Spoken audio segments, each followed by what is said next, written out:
If you constantly second guess yourself, you feel like you were never enough, you overthink every decision that you make because you're worried about what people are going to think, if you're going to fail, if things aren't actually going to work out, if you're good enough, this video is all for you. I battled with self-doubt all through university, at work, content creating. I know how paralyzing that feeling is. It's not a nice place to sit in. I promise that by the end of this video, you'll have a full little toolkit to rewire your mindset and start backing yourself like your life depends on it. Because honestly, it does. There is not going to be a single person out there that is going to hold your hand. Nobody has held your hand or done anything for you like that since you were a child. So you have to believe in yourself, period. So let's understand where self-doubt comes from. One of the reasons, it's fear of failure. You're worried that you are going to fail in life. You're worried that whatever you do is not going to work out for you. And you're too scared to even step your foot forward because you're too worried that it's not going to work out.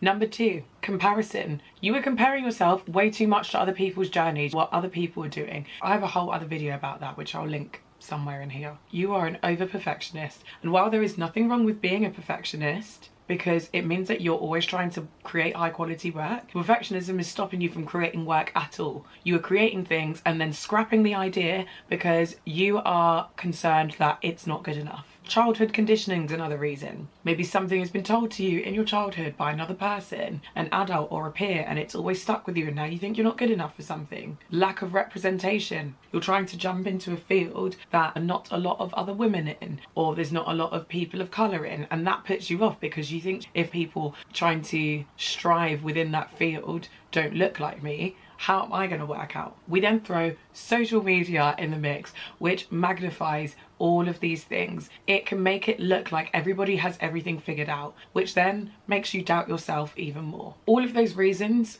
while they are valid, are just combinations of why you are doubting yourself. These are not good enough excuses for you to not be living your best life, because you owe it to yourself. You only have one life on this earth, and you are letting all of these little different answers and all of these different reasons stop you from taking that first step. First thing we're going to do is reframe our inner critic. Your inner voice, that voice that you hear that tells you that you're not good enough, that allows that imposter syndrome to creep in. For example, I've started calling my inner critic Nervous Nicole. We're going to personify that little voice. The reason why we do this is because we separate that voice from who we actually are. You start to see that as just something that's trying to put you down rather than it being a part of you. These thoughts that are in your head are not a reflection of you. This is Nervous Nicole. This is the part of you that feels nervous and inadequate. It's not the part of us that we want to show every single day. It's not the part of us that we want to rule our lives. Now let's challenge that. Turn it into a character that you can challenge. So you're going to say to Nervous Nicole, or whoever it is that you've decided to name it,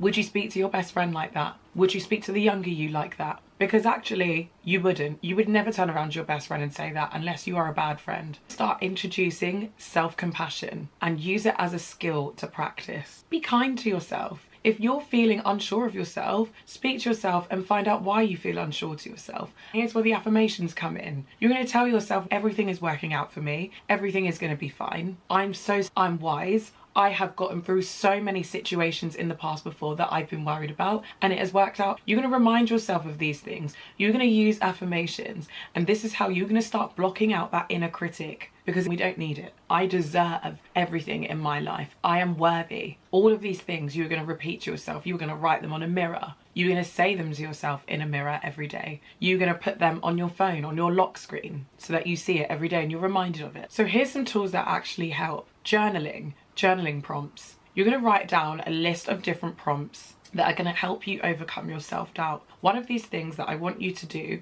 is write down on a piece of paper or in your journal, what would I do if I knew I wouldn't fail? Write that down on a piece of paper, and I want you to honestly answer that question. What would I do with my life if I knew that I wouldn't fail? And be as wild and ridiculous as possible. This will help you to really get in tune with what it is that you want and why you are doing it and the purpose of it and how meaningful it is. Remember, self-doubt is actually just a sign that you care. So this imposter syndrome that you've got in your head, this is just a sign that you actually care and you want things to go well. So in some respects, it's not entirely useless. So the next thing we're going to do is start taking action, because it's all well in doing these journaling prompts, in saying affirmations every day, but if you're not acting on these things in your life, you are not going to truly prove to yourself that you are good enough for these things. And self-doubt actually starts to fade when you start taking these actions. The 5-second rule, which I've spoken about before by Mel Robbins, which is where you count backwards from 5 when you don't want to do something.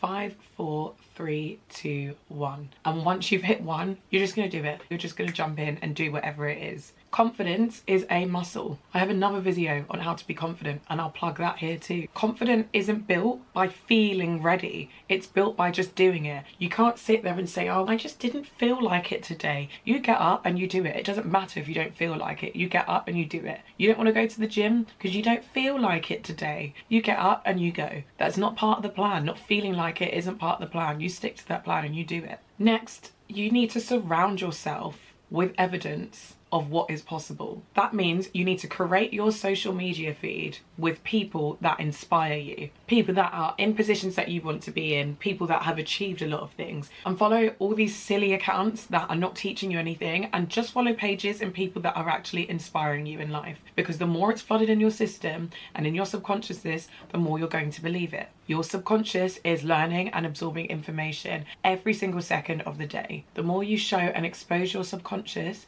to all of these different things, the more you are going to believe it. And when you believe it, emotionally you start to align with it. Limit your time and your energy around people that have self-doubt. I'm sorry to say this, you might be the loveliest person in the world, but if this person is nervous, if this person is also spreading and projecting self-doubt onto you, you do not need to be around them. You need to be around people that are in places and positions that you want to be in. Stop surrounding yourself with people that have just this nervous energy. Maybe just limit the time that you spend with them. Don't cut them off.